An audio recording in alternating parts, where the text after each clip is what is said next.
সুপ্রিয় শিক্ষার্থীরা, কেমন আছো তোমরা? আশা করি ভালো আছো, নির্বিঘ্নে আছো। আজকে তোমাদের জন্য আমি অনলাইন ক্লাসে নিয়ে আসছি একাদশ ও দ্বাদশ শ্রেণীর পরিণতি ও সুশাসন দ্বিতীয় পত্রের অধ্যায় নবম, বাংলাদেশের বৈদেশিক নীতি। আশা করি ক্লাসটি তোমরা মনোযোগ সহকারে দেখবে।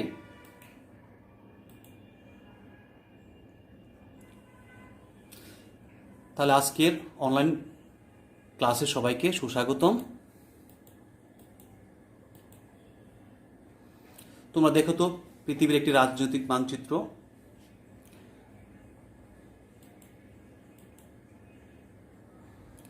আজকের এই অধ্যায় পাঠে তোমরা কি জানতে পারবে একটু দেখে নাও। বৈদেশিক নীতি কি তা বলতে পারবে।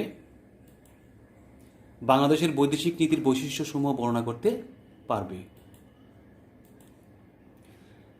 এখন আমরা বৈদেশিক নীতি বলতে এখন আমরা একটু কি বুঝি একটু আমরা আলোচনা করে নিই। যে বর্তমান যুগ কিন্তু আন্তর্জাতিকতার যুগ। এই যুগে কোনো রাষ্ট্রের পক্ষেই এককভাবে চলা সম্ভব নয়। তথ্য প্রযুক্তির উৎকর্ষ এবং প্রসারের ফলে রাষ্ট্রসমূহের মধ্যে আন্তঃসংযোগ বা আন্তঃযোগাযোগ ক্রমশ বৃদ্ধি ও জোরদার হচ্ছে। প্রতিটি রাষ্ট্র তার শান্তি, সমৃদ্ধি, রাজনৈতিক স্থিতিশীলতা, অর্থনৈতিক উন্নয়ন, সাংস্কৃতিক সম্প্রসারণ, জাতীয় স্বার্থ সংরক্ষণ এবং সামরিক নিরাপত্তা অর্জনের লক্ষ্যকে সামনে রেখে অপর রাষ্ট্রের সাথে বৈদেশিক সম্পর্ক স্থাপন করতে চেষ্টা করে। বাংলাদেশেরও কিন্তু রয়েছে নিজস্ব বৈদেশিক নীতি। এখন আমরা বৈদেশিক নীতি সম্পর্কে একটু ধারণা পেলাম, তারপর একটু বৃহৎ ধারণা নেই। এখন তোমরা একটু দেখে নাও, একটি রাষ্ট্র তার বৈদেশিক সম্পর্ক প্রতিষ্ঠা এবং পরিচালনার লক্ষ্যে যেসব নীতিমালা গ্রহণ করে, আন্তর্জাতিক সম্পর্কের প্রেক্ষাপটে এ নীতিমালা ওই দেশের বৈদেশিক নীতি হিসাবে পরিচিত হয়।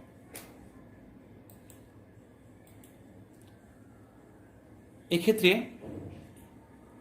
বৈদেশিক নীতি সম্পর্কে একটি সংজ্ঞা আমরা দেখে নিব।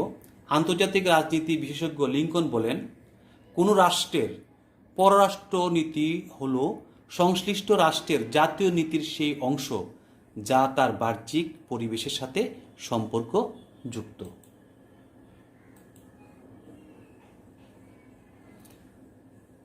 এখন দেখো বাংলাদেশের বৈদেশিক নীতি। এখন প্রথম কথাটা কিন্তু আমরা দেখে নেব, সকলের সাথে বন্ধুত্ব, কারো সাথে শত্রুতা নয়। একটু ভালো করে দেখে নাও।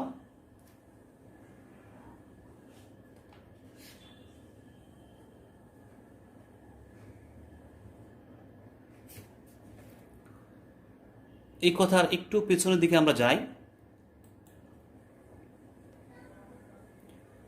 এখানে কিন্তু বৈদেশিক নীতি বৈশিষ্ট্যগুলো আলোচনা করার প্রেক্ষাপটে আমরা কিন্তু একটু জানবো যে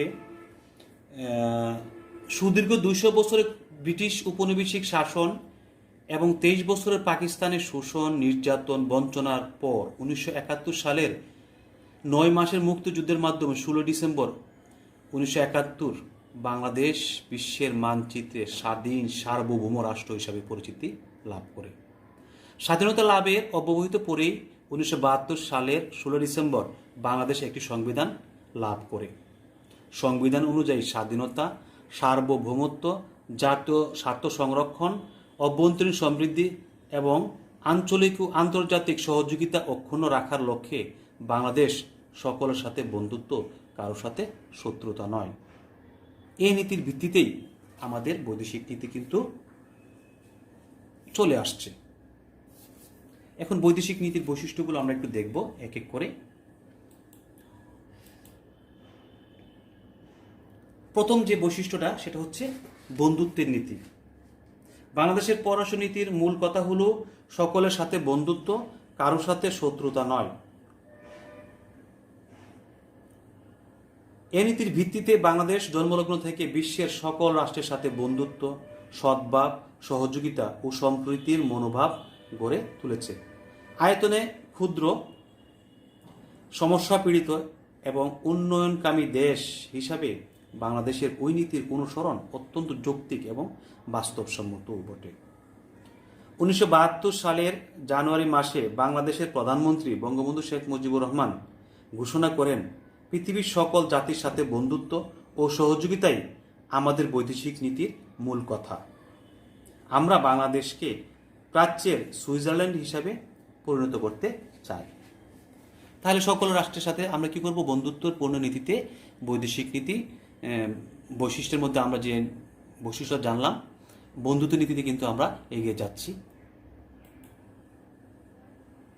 স্বাধীন ও নিরপেক্ষ পরবর্তী বৈশিষ্ট্য।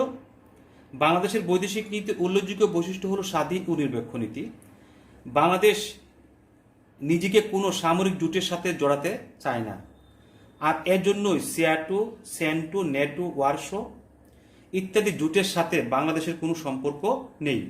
বাংলাদেশ একদিকে যেমন আমেরিকার যুক্তরাষ্ট্রের সাথে মধু সম্পর্ক বজায় রেখে চলেছে, অন্যদিকে তেমনি রাশিয়া ও চীনের সাথে সহযোগিতা সূত্রে আবদ্ধ রয়েছে। একইভাবে প্রতিবেশী রাষ্ট্র ভারত, জাপান, চীন ইত্যাদি রাষ্ট্রের সাথে সুসম্পর্ক ও সদ্ভাব বজায় রয়েছে। তাহলে আমরা কি দেখলাম? স্বাধীন ও নিরপেক্ষ হিসাবে আমাদের বৈদেশিক নীতি কিন্তু চলে আসছে। এরপরে আমরা যাব উন্নয়নকামী। বাংলাদেশ দক্ষিণ পূর্ব এশিয়ার একটি উন্নয়নশীল দেশ। আয়তনে ক্ষুদ্র, অর্থনৈতিক দিক দিয়ে দুর্বল দেশ হিসেবে বাংলাদেশের বৈদেশিক নীতি সবসময় উন্নয়নমুখী। অবকাঠামো, কৃষি, শিল্প ইত্যাদি ক্ষেত্রে বাংলাদেশ অনগ্রসর।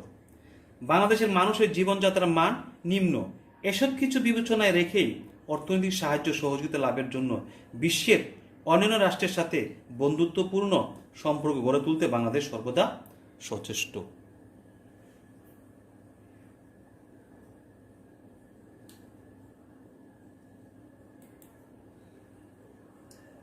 এখন দেখো আমরা পড়ব সমমর্যাদার নীতি। বাংলাদেশ সকল রাষ্ট্রের সাথে সার্বভৌমত্ব ও সমমর্যাদা নীতিতে বিশ্বাস করে। কোন রাষ্ট্র বাংলাদেশের স্বাধীনতা ও সার্বভৌমত্বে হস্তক্ষেপ করুক, এটা যেমন প্রত্যাশা করে না, অন্য রাষ্ট্রের উপরও অন্যায়ভাবে কোনো রকমের আঘাত আসুক, এটাও বাংলাদেশ কামনা করে না। অর্থাৎ বাংলাদেশ বিশ্বের সকল রাষ্ট্রের সাথে স্বাধীনতা, সার্বভৌমত্ব ও ভৌগোলিক অখণ্ডতার প্রতি সবসময় শ্রদ্ধাশীল।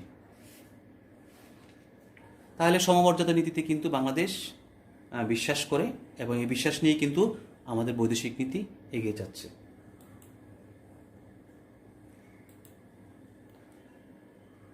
এখন আসো আদর্শ ভিত্তিক।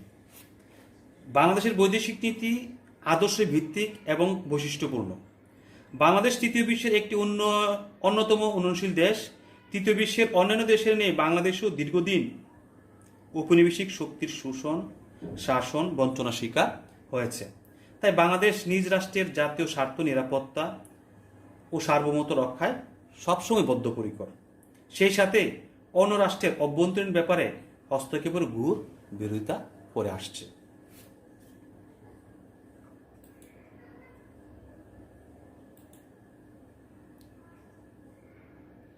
এরপরে আমরা আসি বাংলাদেশের বৈদেশিক নীতির আরেকটি গুরুত্বপূর্ণ বৈশিষ্ট্য হচ্ছে শান্তিপূর্ণ সহাবস্থান। বাংলাদেশ তার বৈদেশিক নীতির প্রণয়নের বিশ্বের সকল রাষ্ট্রের সাথে শান্তিপূর্ণ সহাবস্থান নীতিতে বিশ্বাস করে। বাংলাদেশ একদিকে যেমন অভ্যন্তরীণ স্থিতিশীলতা রক্ষায় সংকল্পবদ্ধ, অন্যদিকে তেমনি বিশ্ব শান্তি ও সহযোগিতার উপর ভিত্তি করে বিশ্বব্যাপী শান্তিপূর্ণ পরিবেশ বজায় রাখার ব্যাপারেও বদ্ধপরিকর রয়েছে।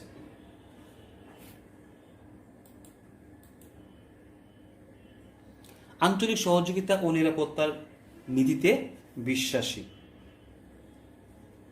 বিশ্বশান্তি ও নিরাপত্তা জোরদারে ভূমিকা পালনের পাশাপাশি আঞ্চলিক সহযোগিতা ও নিরাপত্তার জন্য বাংলাদেশ নিরলসভাবে কাজ করে যাচ্ছে। দক্ষিণ এশীয় আঞ্চলিক সহযোগিতা সংস্থা সার্কের রূপকার বাংলাদেশ। এ অঞ্চলের নিরাপত্তা বজায় রাখার জন্য বাংলাদেশ সার্কের সদস্য দেশগুলোর সাথে সহযোগিতা জোরদার করেছে।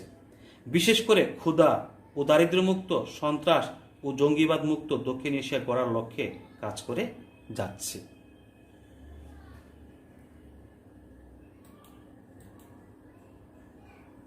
এরপর আসি আন্তর্জাতিক ক্ষেত্রে মর্যাদা বৃদ্ধি। অভ্যন্তরীণ সমৃদ্ধি অর্জনের সাথে সাথে আন্তর্জাতিক ক্ষেত্রেও নিজ রাষ্ট্রের মর্যাদাপূর্ণ অবস্থানের জন্য বাংলাদেশ তার বৈদেশিক নীতিতে বিশ্বাস করে বিশ্ব দরবারে বাংলাদেশ এবং বাংলাদেশের জনগণকে সম্মানজনক অবস্থানে নিয়ে যাওয়ার জন্য সবসময় সচেষ্ট রয়েছে।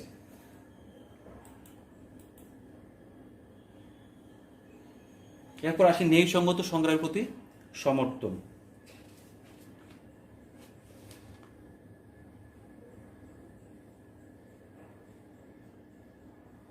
বাংলাদেশ বৈদেশিক নীতির ক্ষেত্রে কিন্তু এটি একটি গুরুত্বপূর্ণ বৈশিষ্ট্য যে বাংলাদেশ সবসময় ন্যায়সঙ্গত সংগ্রামের প্রতি সমর্থন দিয়ে আসছে।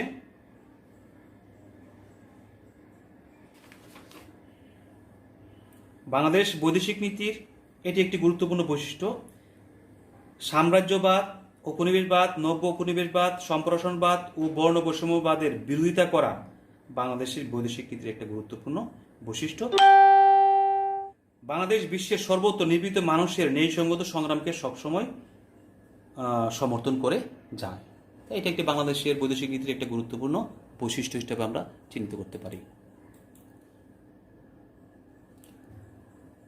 এরপরে আমরা আসব মুসলিম দেশসমূহের সাথে সম্পর্ক। বাংলাদেশ মুসলিম অধ্যুষিত একটি রাষ্ট্র।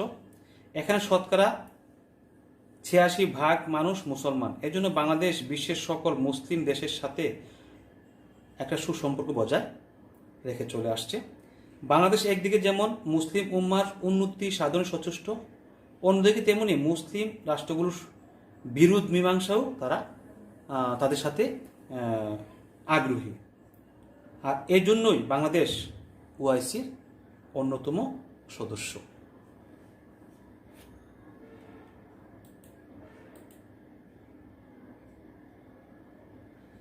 আমরা কিন্তু এতক্ষণ বাংলাদেশের বৈদেশিক নীতির বৈশিষ্ট্য সম্পর্কে আলোচনা করলাম। এখন এই আলোচনার প্রেক্ষাপটে কিন্তু একটা প্রশ্ন তোমাদেরকে খুব সহজভাবেই উপস্থাপন করতে চাই। তোমরা কিন্তু সহজেই উত্তরটা দিতে পারবে আশা করি। দেখো তোমরা, বাংলাদেশের বৈদেশিক নীতির বৈশিষ্ট্য 9 কোনটি?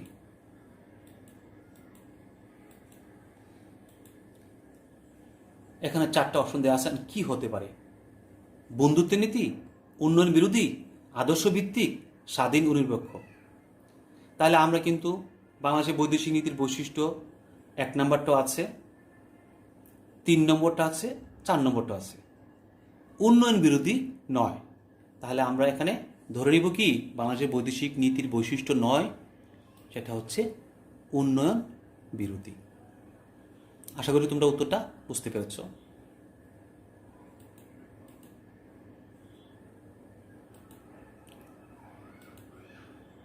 এখন আমরা একটা মূল্যায়নে যাব।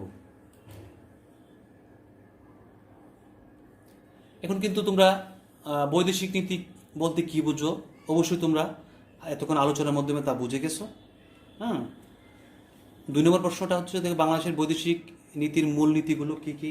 আমরা কিন্তু এই আলোচনার মধ্যে আমরা জেনে গেছি জাতীয় নিরাপত্তা নিশ্চয়তা বিধান, সকল রাষ্ট্রের সাথে বন্ধুত্বপূর্ণ সম্পর্ক গড়ে তোলা, রাজনৈতিক স্বাধীনতা সংরক্ষণ, অভ্যন্তরীণ সমৃদ্ধি অর্জন করা, ভৌগোলিক অখণ্ডতা রক্ষা করা, স্বাধীন ও নিরপেক্ষ বৈদেশিক নীতি অনুসরণ করা, শান্তিপূর্ণ সহাবস্থান, আন্তর্জাতিক মর্যাদার বৃদ্ধি, আঞ্চলিক সহযোগিতা জোরদার, সম্প্রসারণবাদ, আধিপত্যবাদ, বর্ণ বৈষম্য ও ইহুদিবাদের বিরোধিতা করা।